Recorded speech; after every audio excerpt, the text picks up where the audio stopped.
आप बीती खान अब्दुल गफ्फार खान। बादशाह खान हिंदुस्तान की जंग आज़ादी का एक सालार था। इस वजह से हिंदुस्तान ने उन्हें सरहदी गांधी का लक़ब दिया। खुदाई खिदमतगार तहरीक के बानी और अदम तशद्दुद के अलमदार खान अब्दुल खान, उनका नाम बादशाह खान भी था। उनकी बेमिसाल इनकलाबी शख्सियत वक्त गुजरने के साथ साथ ज़्यादा नुमायाँ हो रही है। वो 15 साल तक फरंगियों से आज़ादी की लाजवाल नेमत के हुसूल के लिए पाबंद सलासिल भी रहे। 1890 में पैदा हुए कि मेरे परदादा अब्दुल्ला खान अपनी रोशन दिमागी और कौम परवरी की बिना पर दुर्रानियों के हाथ तख्तादार पे लटकाए गए थे। दुर्रानियों के बाद जब अंग्रेज़ों की हुकूमत कायम हुई तो हमारा इलाका उस वक्त पंजाब से मिला हुआ था।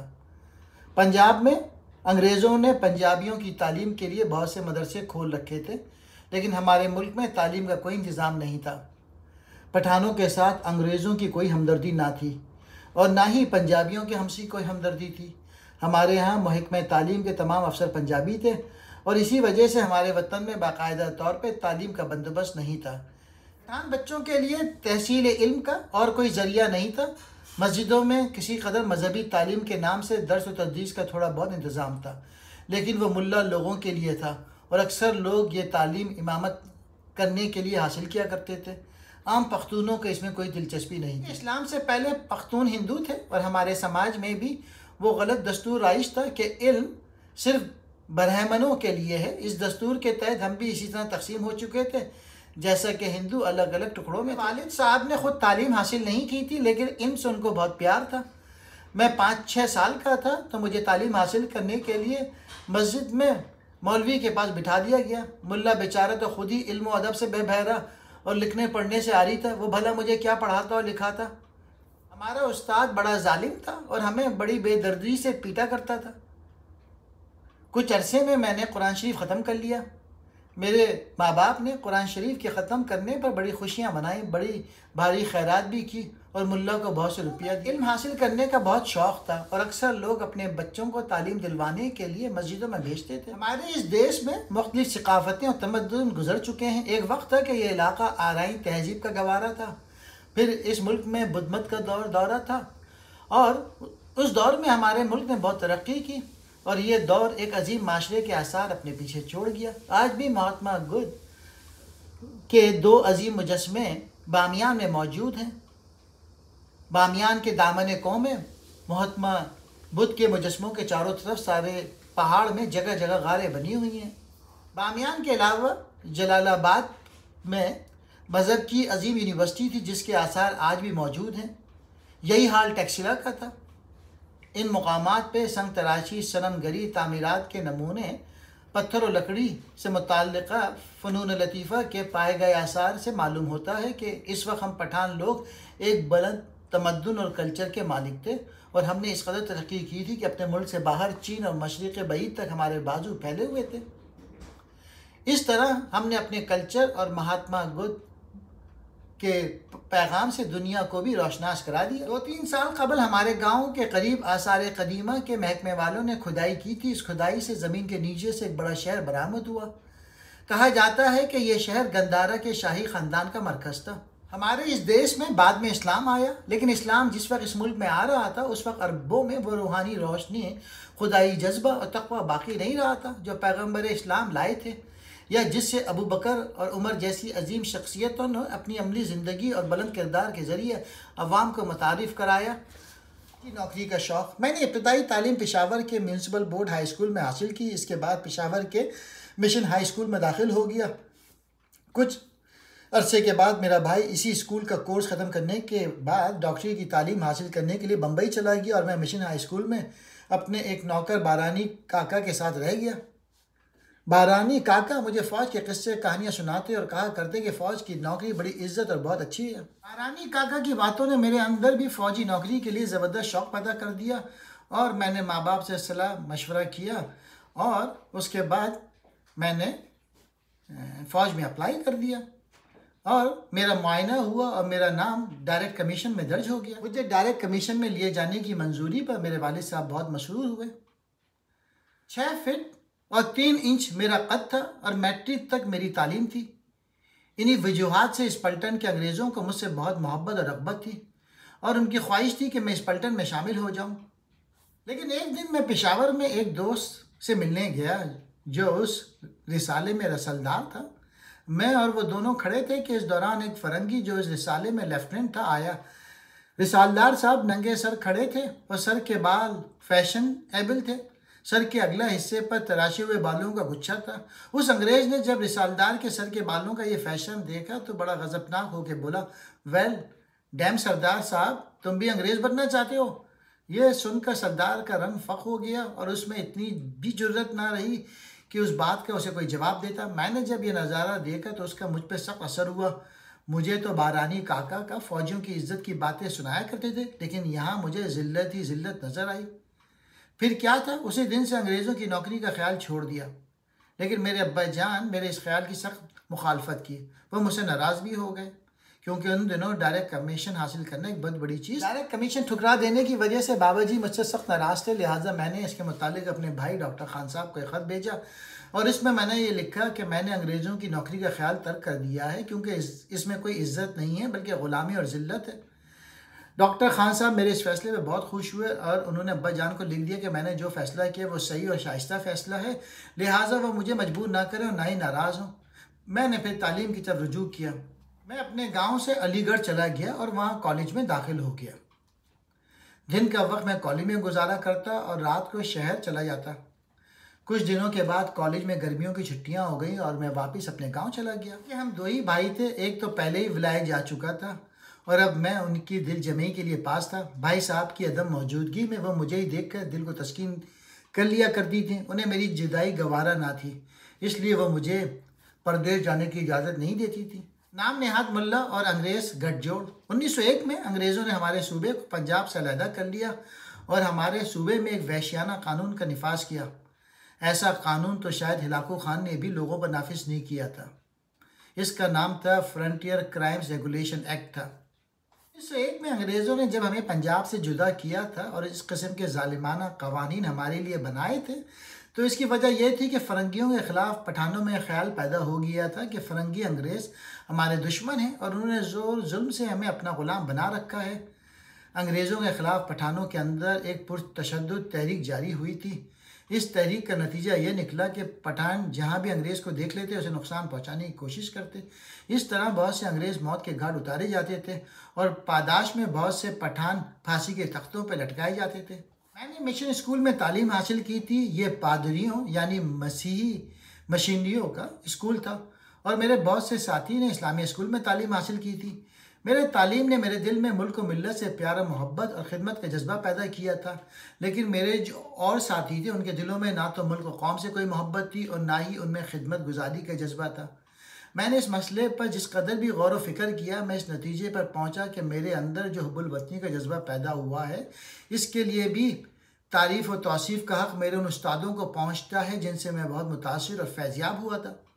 शागिर्द पर उस्ताद का असर होना एक लाजमी अमर है। मुझ पर भी अपने उस्ताद का अच्छा असर पड़ा था और इससे मेरे अंदर खल के खिदमत करने का पैदा हुआ। मेरे उस्ताद अंग्रेज़ पादरी थे। कहते हैं कि ये दोनों भाई एक बड़े मुमताज़ ख़ानदान के चश्मो चिराग थे और इन दोनों भाइयों के बाप ने मिशन के तहत भेजा था और उन्हें तनख्वाह भी बाप अपनी जेब से दिया करते थे। रफ्ता रफ्ता लोगों में तालीम का शौक़ पैदा हो गया और इस ज़माने में ज़फ़र अली ख़ान के अखबार ज़मींदार और मौलाना अबुल कलाम आज़ाद के अल हिलाल और अल बिलाग और मदीना को दुनियाए सहाफ़त में बड़ी शोहरत हासिल थी और उन्हें हम भी मंगवाया करते थे। इन अखबारात को जहाँ हम खुद बड़े शौक़ से पढ़ा करते थे वहाँ दूसरों लोगों को भी सुनाया करते थे, क्योंकि उन दिनों लोगों में अखबार पढ़ने का शौक़ नहीं था। मुसलमानों की तबाही और बर्बादी की वजह यही थी कि उनको दौलत से प्यार हो गया था और जब ये चीज़ें उनमें पैदा हो गईं तो ये लोग खुदा परस्ती छोड़कर ज़र परस्त बन गए और दुनिया में ज़लील व ख्वार हो गए। 1912 में माँ बाप ने मेरी शादी की और 1913 में मेरे यहाँ बेटा गनी पैदा हुआ। इस ज़माने में हमारे सूबे में जलसा जुलूस की बात कोई नहीं जानता था और अगर कोई उनका ख्याल भी दिल में लाता तो वो डर के मारे उनका तमाम ना कर पाता था। 1913 के अखबारात में हमने बड़े बड़े मज़ामीन और ऐलानात देखे कि आगरा में मुस्लिम लीग का एक बहुत बड़ा सालाना इज्तिमा होगा और इस जलसे में सराह खान और मौलाना अबुल कलाम आज़ाद भी शरीक होंगे।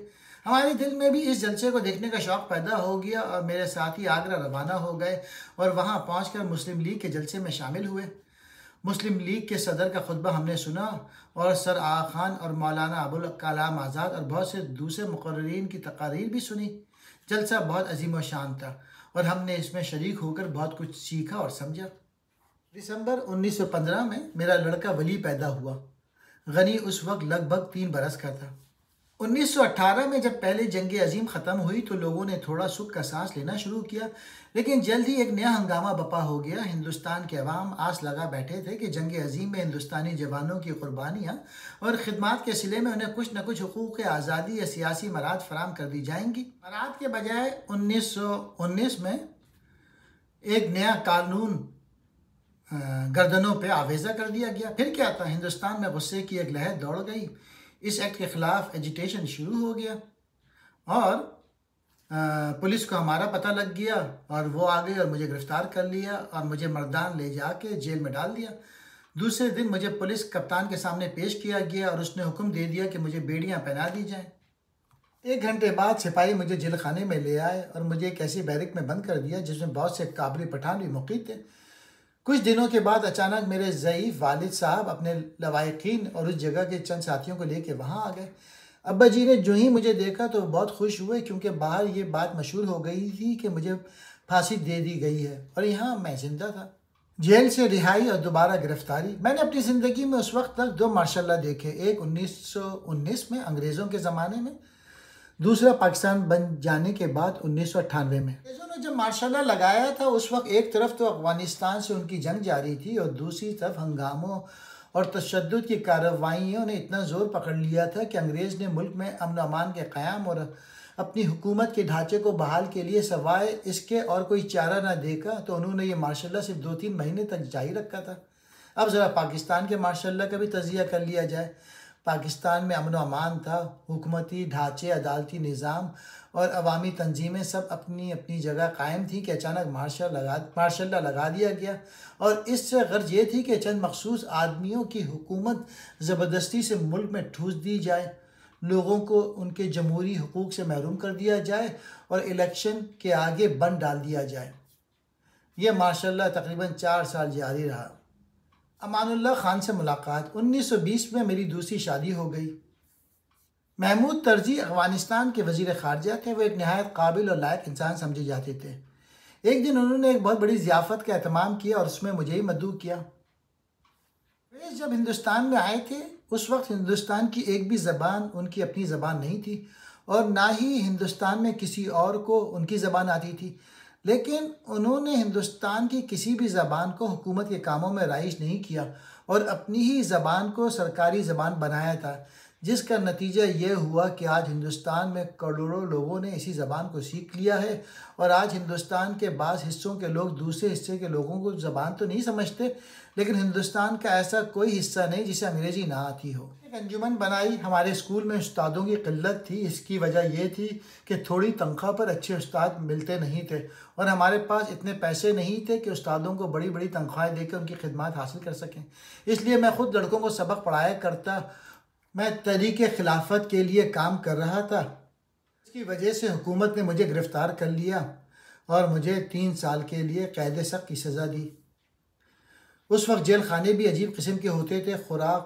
खुराक की तरह नहीं होती थी और कपड़े की तरह नहीं होते थे। मुझे डेरा गाजी खान की बैरक में बंद कर दिया गया। इस बैरक में मुसलमान बहुत थोड़े थे, हिंदू और सिख बहुत ज़्यादा थे।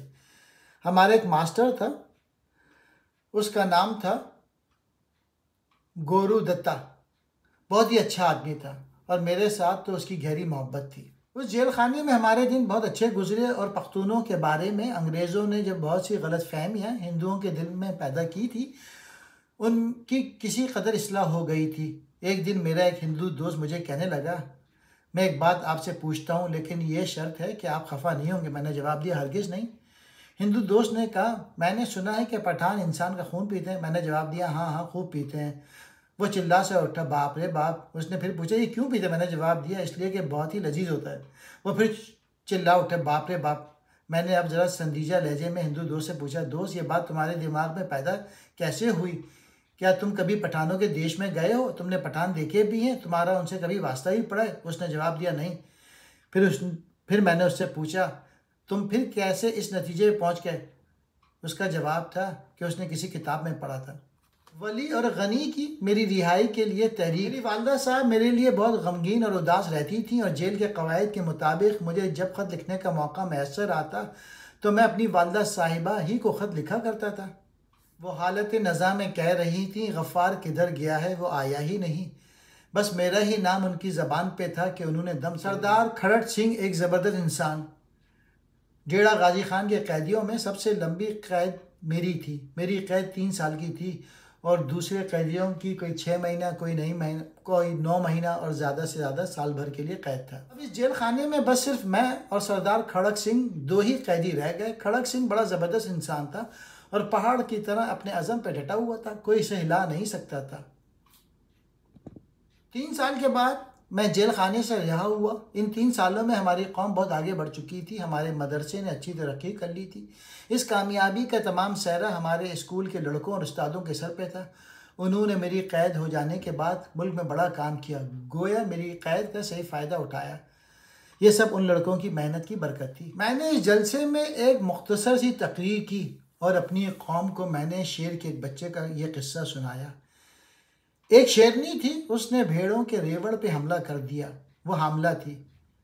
हमला के दौरान उनका बच्चा पैदा हुआ और वो खुद मर गई, और उसका ये बच्चा एक भेड़ ने अपने पीछे लगा लिया। शेर का ये बच्चा इन्हीं भेड़ों के रेवड़ में पला, और बड़ा होकर उसने भेड़ों की आदतें और खसलतें सीख लीं। वो भेड़ों के साथ ही घूमता फिरता और चरता था। एक दिन एक शेर उधर आ निकला और उसने उन भेड़ों पे हमला कर दिया। हमले के वक्त शेर ने देखा कि इन भेड़ों में शेर का एक बच्चा भी है, और वो भी उससे डर कर भेड़ों के साथ भागा जा रहा है और भेड़ों की मानिंद बाएं बाएं कर रहा है। शेर को ये बात अजीब नज़र आई, कहाँ शेर का बच्चा और कहाँ ये बाएं बाएं। और भेड़ का सा डरपोकपन। वो शेर के बच्चे के करीब आया और उसने शेर के बच्चे को भेड़ों से अलहदा कर लिया। फिर उसे एक तालाब पर ले गया ताकि वो पानी के अंदर अपना मुंह देख ले और उसे मालूम हो जाए कि वो भेड़ नहीं बल्कि शेर है। शेर के बच्चे ने जब पानी में अपना अक्स देखा तो उससे हमलावर शेर ने कहा, अरे क्या देखता है तू, भेड़ नहीं शेर है शेर, बै बै मत कर, शेर की तरह धाड़। फिर क्या था, इस शेर के बच्चे की गलतफहमी दूर हो गई और वो ज़ोर ज़ोर से धाड़ने लगा। जंगल काँप उठा और भेड़ों के रेवड़ तो क्या, दीगर बड़े बड़े जानवर भी भगदड़ मच गई। ये किस्सा सुना के मैंने गरज के कहा, ए पख्तूनों, मैं भी तुम्हें यही कहता हूँ कि तुम भेड़े नहीं हो, तुम शेर हो शेर। ग़ुलामी में पलने की वजह से तुम अपनी हकीकी ताकत को भूल गए हो। अपने आप को पहचानो, बै बै मत करो और शेरों की तरह गिर जाओ। मेरी इस तकरीर से हुकूमत बहुत सटपटाई, मगर मेरी कौम बहुत मसरूर हुई और उस पर उसका जादू की तरह असर हुआ। जलसा बर्खास्त हो गया, लेकिन मेरी तकरीर हमेशा लोगों के कानों में गूंजती रही। हमारे सूबे में एक भी कौमी अखबार ना था। मैंने इरादा कर लिया कि पख्तूनों के लिए उनकी अपनी ज़बान में पश्तो अखबार जारी किया जाए जो सही मायने में कौमी अखबार हो और कौम की मलकियत हो। इस मकसद के लिए बड़ी जद्दोजहद के बाद मई 1928 में मैं अपने इस अज़म में कामयाब हुआ। पश्तून के नाम से मैंने अखबार शाया किया। ये वो ज़माना था कि जब पख्तूनों को अपनी ज़बान से किसी किस्म का उन्स और मोहब्बत नहीं थी। इन्हीं हालात में पश्तून अखबार जारी हुआ और बहुत जल्द पश्तूनों में हर दिल अजीज़ हो गया और दुनिया के हर हिस्से में जहाँ भी पश्तून रहते थे वैसे मंगवाते थे। लाहौर में डॉक्टर इकबाल से मिलने पर मेरी खिलाफत के साथियों ने बड़ी मजम्मत की और मुझे कहते थे कि मैंने डॉक्टर इकबाल से क्यों मुलाकात की, वो तो किसी काम का आदमी नहीं है। लेकिन आज मैं पंजाब के अखबारों और लीडरों को देखता हूँ तो हैरान होता हूँ कि वो इसी इकबाल की तारीफ़ करते हुए नहीं थकते और ये भी कहते हैं कि पाकिस्तान का ख्याल सबसे पहले इसके ही दिलो दिमाग में आया था।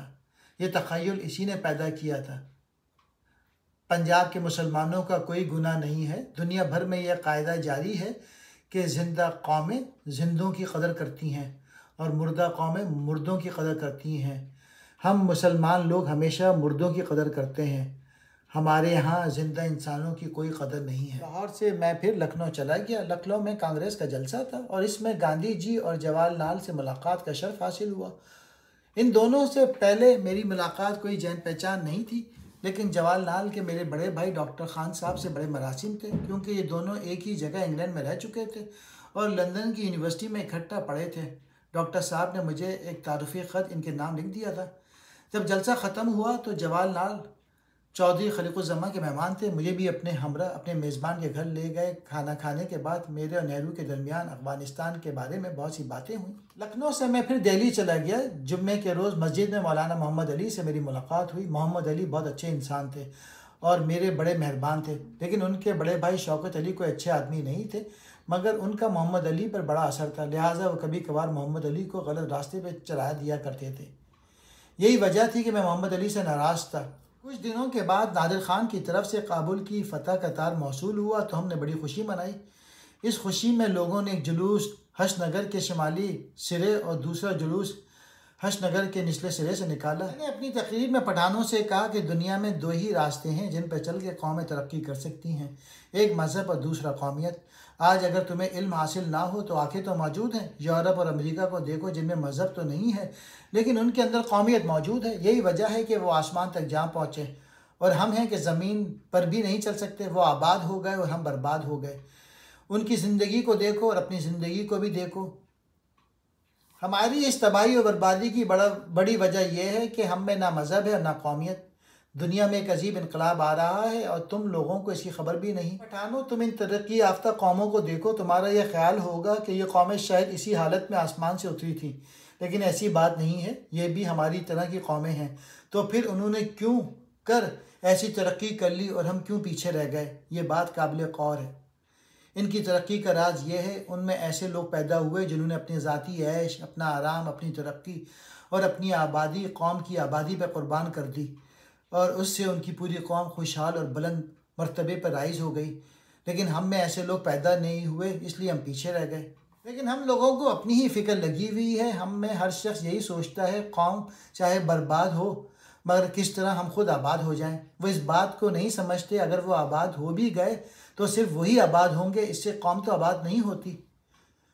और अगर कौम आबाद हो जाती है तो हम सब आबाद हो जाते हैं। पठानों में पार्टी बाजियाँ, बाहमी दुश्मनी और बुरे रवायात मौजूद हैं। हमारे दरमियान झगड़े और फसादात भी चलते हैं और जो कुछ हम पैदा करते हैं तो वो सब कुछ हमें बुरे रस्म व रिवाज, झगड़े, फसादात और मुकदमाबाजी की नज़र कर देते हैं और ख़ुद इसी तरह भूखे प्यासे, नंगे और बदहाल रह जाते हैं। हम ना तो तिजारत का काम करते हैं और ना ही ज़राअत का, और ना ही इन कामों के लिए हमें फ़ुर्सत थी। इन हालात के पेश नज़र जमात खुदाई खिदमतगार का मेंबर बनने के लिए मेंबर को ये कसम लेना और ये वादा करना पड़ता था, मैं खुदाई खिदमतगार हूँ और चूँकि खुदा को खिदमत की ज़रूरत नहीं, लिहाजा खुदा की मखलूक की खिदमत ही खुदा की खिदमत है। लिहाजा मैं खल्क़ खुदा की खिदमत बग़ैर किसी गर्ज़ व मतलब सिर्फ खुदा के वास्ते करूँगा। खुदाई खिदमतगार को दूसरा वादा ये करना पड़ता था, मैं तशद्दुद नहीं करूँगा और ना ही किसी से इंतकाम या बदला लूँगा। मुझ पर कोई चाहे कितना बड़ा जुल्म और ज़्यादती करे, मैं उसे माफ़ कर दूँगा। कांग्रेस के जलसों में पहले कभी शामिल नहीं हुआ था। उस वक्त गांधी जी तकरीर कर रहे थे। वहाँ एक नौजवान लड़का जिसे लोग राजा कह के पुकारते थे, वो उनकी तकरीर के बीच में बार बार खड़ा हो जाता और गांधी जी पर हमला करता। गांधी जी बिल्कुल गुस्से में नहीं आते, बल्कि वो कहका लगा के हंस पड़ते, फिर अपनी तकरीर शुरू कर देते। वो नौजवान फिर मदाखलत करता, गांधी जी फिर हंस देते। इसका मुझ पर बेहद असर हुआ और मैं जब वापस अपने कैंप में आया तो मैंने ये सरगुशत अपने इन साथियों को सुनाई और मैंने उन्हें कहा कि देख लो, ये हिंदुओं का लीडर है, इसके अखलाक को देखो और अपनी कॉन्फ्रेंस के उन लीडरों के अखलाक को भी देखो। हम लोग जब लाहौर से वापस आए, अपने गांव पे पहुंचे तो हमने काम शुरू कर दिया। हम लोग गांव-गांव फिरते, तकरीरें करते, जरगा बनाते, खिदमत खल्क़ के लिए खुदाई खिदमतगार भर्ती करते। हमारी ये तहरीक बहुत जल्द सारे सूबे में फैल गई, बल्कि हमारे कबाइल में भी जहाँ पहुँची और इतनी हर दिल अजीज़ हो गई कि जिस गांव में भी हम जाते थे वहाँ जरगा और खुदाई खिदमतगार जमातें कायम हो जाती। अप्रैल 1930 में खुदाई खिदमतगारों का एक बहुत बड़ा जलसा था और मैं इस जलसे के बाद पेशावर जा रहा था तो रास्ते में थाने के पास मुझे गिरफ़्तार कर लिया गया और वापस चार सद्दा लाया गया। मेरी गिरफ्तारी की खबर तेज़ी से अवाम में फैल गई। चार सद्दा में हज़ारों की तादाद में लोग अपने कहर और गुस्से का इज़हार करने के लिए जमा हुए। उधर हमें गुजरात की जेल में बंद कर दिया गया, इधर हमारे मुल्क में लोगों पर हुकूमत ने बड़ा सख्त किस्म का जुल्म और तशद्दुद शुरू कर दिया। हमारे सूबे का ऐसा मुहासरा कर लिया गया कि सूबे के लोग बाहर ना जा सके। तमाम सियासी कैदी रिहा कर दिए गए, सिर्फ एक मैं ही रह गया था जिसे रहा ना किया गया और मैं गुजरात के जेल खाने में अकेला रह गया। मैंने सुप्रिटेंडेंट जेल से पूछा मुझे किस लिए बंद रखा गया है। उन्होंने मुझे बताया यहाँ मुस्लिम रहनुमाओं की एक कमेटी आ रही है जो आपसे मिलना चाहती है। मैंने सुप्रिटेंडेंट से कहा मैं तो उनसे नहीं मिलना चाहता, इसलिए कि जब हम पर मुसीबत थी तब तो उन्होंने हमारी कोई मदद नहीं की। इस वक्त तो उन्होंने मुझे फरामोश कर दिया और अब जब मुझे राहत मैसर आने लगी है तो मैं उन्हें याद आ गया हूँ। आप मेहरबानी फरमाएं उन्हें इत्तला दें कि वो यहाँ तशरीफ़ ना लाएं, लेकिन अगर वो आ भी गए तो मैं उनसे मुलाकात नहीं करूँगा। उधर हमारे लोग महात्मा गांधी के पास गए और उन्हें इस बात से आगाह किया जब जहाँ सब सियासी कैदियों को रिहा कर दिया गया है वहाँ अब्दुल गफ्फार खान को रिहा करने का नाम ही नहीं लिया जाता। ये इत्तला पाकर महात्मा गांधी लॉर्ड अर्विन के पास गए और उनसे कहा अब्दुल गफ्फार खान को भी रिहा कर दीजिए क्योंकि वो हमारे कांग्रेस का मेंबर है। लॉर्ड अर्विन अच्छे आदमी थे। उन्होंने गांधी जी से कहा पठान और अदम तशद्दुद नामुमकिन। आपको चाहिए कि सूबे सरहद में जाएं और अपनी आंखों से हालात का मुताला करें कि पश्तून किस हद तक अदम तशद्दुद के कायल हैं। ये कहने के बावजूद लॉर्ड अर्विन ने मेरी रिहाई का अहकाम जारी कर दिया और मैं रिहा हो गया। कराची में ऑल इंडिया कांग्रेस कमेटी का इजलास था। हमें इसमें शरीक करने के लिए दावत आई और ये पहले कांग्रेस थी जिसमें हम शामिल हो रहे थे। जवाहर लाल जी मुझे अलहदा ले गए। हम पेशावर की कांग्रेस कमेटी के दफ्तर को खर्च करने के लिए 500 माहवार दिया करते हैं और अब आप लोगों के जरगे के दफ्तर को 1000 रुपये माहवार दिया जाएंगे। मैंने उनसे कहा पंडित जी हमें रुपयों की ज़रूरत नहीं, फिर हम आपसे रुपए क्यों लें? क्या ये मुल्क सिर्फ आप ही लोगों का है, हमारा नहीं? और इसके लिए कुर्बानी करना सिर्फ आप ही का फ़र्ज़ है, हमारा फ़र्ज़ नहीं। ये आपका और हमारा सबका मुश्तरका मुल्क है, लिहाजा आप अपना बोझ उठाइए और हम अपना बोझ उठाएंगे। जवाहर लाल जी मेरी इस बात पे खफा हो गए और मुझे तो कुछ नहीं कहा, लेकिन डॉक्टर अंसारी साहब से शिकायत की कि बादशाह खां बहुत मगरूर शख्स है। ज़माने में हमारे सूबे में मुस्लिम लीग का वजूद नहीं था। अंग्रेज़ों को हमारी जमात का मुकाबला करने के लिए एक पार्टी की ज़रूरत थी, चुनांचे हमारे मुकाबले के लिए अंग्रेज़ों ने खाकसार पार्टी कायम कर दी। हमारे मुल्क में आज़ादी की 2 किस्म की तहरीकें शुरू हुई थी, एक पुरतशद्दुद और दूसरी अदम तशद्दुद पर मबनी। 3 साल हज़ारीबाग जेल में। 1931 को मैं डॉक्टर साहब के बंगले में था। बहुत ज़्यादा काम करने की वजह से बीमार हो गया था। आधी रात का वक्त था कि पुलिस ने आके मुझे गिरफ़्तार कर लिया और मेरे साथ डॉक्टर साहब को भी पकड़ लिया। हमें मोटर में बिठा दिया गया और अटक के पुल पे पहुंचा दिया गया। मेरा तो हमेशा ये कायदा रहा है कि जब मैं गिरफ़्तार कर लिया जाता हूं और जो पुलिस मेरे साथ होती है मैं उनसे कोई बात नहीं पूछता और ना ही उनसे कुछ मांगता हूं। 1937 में सरहद असम्बली के इलेक्शन हो गए। इसमें अक्सरियती पार्टी खुदाई खिदमतगारों की थी, मगर गवर्नर ने वजारत बनाने की दावत सर नवाब साहबजादा अब्दुल क़य्यूम को दी, जिसे उसके अपने हलके में खुदाई खिदमतगारों के हाथों शिकस्त फाश खानी पड़ी थी। दूसरी जंग अजीम शुरू हुई। जंग के ज़माने में जब जापानी अफवाज बर्मा पहुंच गई तो हमें फ़िक्र लाक हो गई। जापानी बहुत तेज़ी से आगे बढ़ रहे हैं और अगर उनकी ये रफ्तार जारी रही तो बहुत जल्द यहाँ पहुँच जाएंगे। हम अपने कबाइल के लिए मुतफक्किर हो गए। हम चाहते थे कि आने वाली मुसीबत का मुकाबला एक जगह इकट्ठा होकर वतन परस्ती के जज्बे के साथ किया जाए। इंतखाबात में मुस्लिम लीग की धांधली। मैं इलेक्शन के हक़ में नहीं था। मैं कहता था कि हम इलेक्शन चाहे जीत भी जाएं और हमारी वजारत बन भी जाए, लेकिन जब हम लोगों के लिए कुछ नहीं कर सकते तो हमें ऐसी वजारत लेकर क्या करें। हम तो वजारत हुकूमत करने के लिए नहीं लेते। हम अगर वजारत लेते हैं तो खिदमत खल्क़ के लिए। वोटों के वक्त हुकूमत ने मुस्लिम लीग के लिए बहुत कोशिश की और खुदाई खिदमतगारों की बड़ी सख्त मुखालफत की, लेकिन खुदा के फजल से मुस्लिम लीग ने शिकस्त खाई और हम लोग बड़ी भारी अक्सरियत से कामयाब हुए। सरदार पटेल ने मौलाना अबुल कलाम आज़ाद को इस मसले के हल के लिए सरहद भेजा और हमारी पेशावर में मीटिंग हुई। हमने मौलाना साहब से साफ साफ ये कह दिया था कि जिन लोगों ने बेईमानी की है उनके बारे में जब तक हुकूमत हमारी शर्त ना मान ले उस वक्त तक हम वजारत नहीं बनाएंगे। रेफरेंडम और कांग्रेस की बेरुखी। जुलाई 1946 में हिंदुस्तान के लिए आइन बनाने की गर्ज से मैं और अबुल कलाम आज़ाद खुदाई खिदमतगारों और फ्रंटियर असम्बली की तरफ से आइन साजी के मेंबर मुंतखब हुए थे। हमारे सूबे के 3 मेंबर थे, 2 तो हम थे और तीसरा मेंबर ज़िला हज़ारा का बाशिंदा था। अफसोस और दुख इस बात का है कि कांग्रेस वर्किंग कमेटी ने भी हमारे लिए कोई गैरत न खाई और हमारी हकीर सी इमदाद के लिए भी जिसकी हमें उनसे तवक्को थी हमारे आड़ ना आई। उसने हमारे हाथ पांव बांध कर हमें दुश्मनों के हवाले कर दिया। हालांकि कांग्रेस वर्किंग कमेटी की संगदिली, बेरुखी और बेहिसी असम के सूबे के हक़ में ऐसी नहीं थी, जहां वहां के वज़ीर आज़म गोपीनाथ ने ग्रुप बंदी मानने का इनसे इनकार कर दिया। कैबिनेट मिशन और हिंदुस्तान की अबूरी हुकूमत।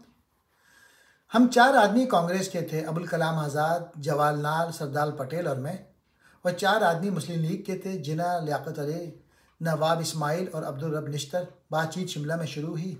वाइसराय ने पंडित जी से कहा, हम तो हिंदुस्तान छोड़ते हैं, लेकिन ये तो बताइए किसके हवाले करें, आप लोग आपस में फ़ैसला करें।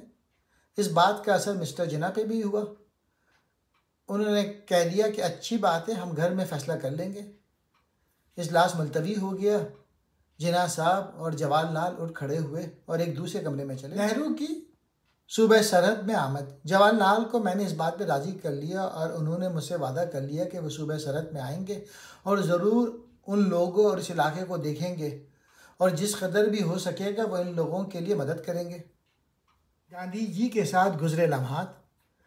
1945 में जेल खाने से बाहर आया तो उस वक्त सख्त बीमार था। उन दिनों महात्मा गांधी बम्बे में थे। उन्होंने मुझे लिखा कि मैं बम्बे आ जाऊं। बॉम्बे चला गया, गांधी जी के घर तशरीफ़ ले गया। एक दिन बातों बातों में अदम तशद्दुद का जिक्र आया। मैंने उन्हें कहा, गांधी जी आप तो बड़ी मुद्दत से हिंदुस्तान को अदम तशद्दुद का सबक दिया है, लेकिन मुझे बहुत थोड़े अरसा हुआ है कि मैं ये सबक पठानों को देना शुरू किया है। इस अदम तशद्दुद को पठानों ने हिंदुस्तान की नस्बत जल्द और ज़्यादा सीख लिया है।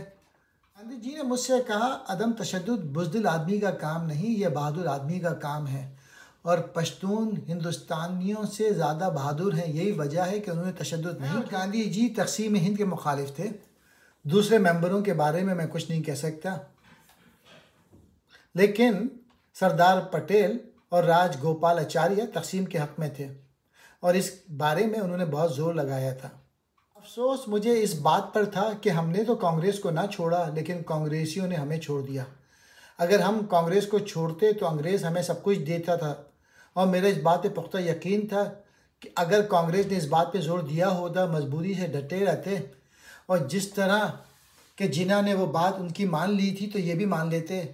हमारी बड़ी बदनसीबी ये है कि गांधी जी इस दुनिया से चले गए। अगर वो होते तो ज़रूर हमारी इमदाद करते। जवाहरलाल से भी हमें बड़ी तवक्कुआत थी और वो बहुत कुछ भी कर सकते थे, लेकिन हम नहीं समझते थे कि उन्होंने क्यों हमारे लिए कुछ भी ना किया। तो वर्किंग कमेटी ने हिंदुस्तान की तकसीम और सूबे सरहद के रेफरेंडम का फ़ैसला कर लिया तो ये मेरे लिए फ़ैसला मर्ग था। मैं हैरान और परेशान बैठा हुआ था। मौलाना आज़ाद मेरी बगल में बैठे हुए थे। मौलाना ने मुझसे कहा, तुम्हें चाहिए कि अब तुम मुस्लिम लीग में दाखिल हो जाओ। मुझे अफसोस होता है और हैरान भी होता हूँ कि मौलाना साहब किस ख्याल से मुझे ये मशवरा दे रहे हैं, क्योंकि मुस्लिम लीग से मेरा और मौलाना का इख्तलाफ नज़रियाती और उसूली था। लीग तकरीब के लिए काम कर रही थी और मैंने सारी उम्र तामीर के लिए वफ़ की थी। मौलाना का ये मशवरा अगर कहीं दुरुस्त भी था तो मुनासिब होता अगर वो चंद साल पहले ऐसा मशवरा देने में मुखल से काम ना लेते। बहरहाल मुझ पर इस मशवरे ने कोई अच्छा असर ना किया, क्योंकि मैं अक़ीदों के मसाइल को वक्त के तकाज़ों के साथ बदलना नहीं जानता और ना ही मेरा मुल्क और मेरी मिल्लत गिरगिट की तरह रंग बदलती है। मेरी कौम पाकिस्तान की शहरी और वफ़ादार हैं और हम इस मुल्क की तामीर और तरक्की में पूरा हिस्सा अदा करेंगे, लेकिन पाकिस्तानी हुकूमत पे इसका कोई असर ना हुआ और उल्टा मुझ पर यह इल्ज़ाम लगाया गया कि मैं तामीर की आड़ में तकरीब चाहता हूँ, लिहाजा मुझे गिरफ़्तार कर लिया गया। मुझ पर कबालियों से साजबाज करने का झूठा इल्ज़ाम लगाया गया। इसी जुर्म में मेरे बेटे वली खां को भी पकड़ लिया गया और कुछ अरसे के बाद डॉक्टर खान साहब और अब्दुल गनी भी गिरफ़्तार कर लिए गए। बग़ैर किसी दलील के मुझे 3 बरस की सज़ा दे दी गई। इसी जेल में जो सलूक अंग्रेज़ हुकूमत हमारे साथ रवा रखती थी, इसके मुकाबले में इस इस्लामी हुकूमत ने हमारे साथ 10 गुना ज़्यादा बुरा सलूक रवा रखा। पाकिस्तानी हुकूमत ने मुझे हमेशा जेल की ऐसी कोठरी या ऐसी बैरिक में रखा जिसकी रोशनी भी रात को गुल कर दी जाती। हैदराबाद जेल में तो मुझे तन्हाई में रखा गया और किसी से मिलने की इजाज़त भी नहीं थी। नज़दीक पाकिस्तान से दोस्ती मुमकिन ही नहीं, क्योंकि पाकिस्तान की बुनियाद नफ़रत पर रखी गई है। पाकिस्तान की घुट्टी में नफ़रत, बुग़्ज़ और हसद, कीना और दुश्मनी और हिकारत के जज्बे भरे पड़े हैं। पाकिस्तान की तश्कील अंग्रेज़ों की मरहूम मिन्नत है। पाकिस्तान अंग्रेज़ों ने इसलिए बनाया कि ज़िंदगी भर के लिए हिंदू और मुसलमानों में फ़सादात होते रहें।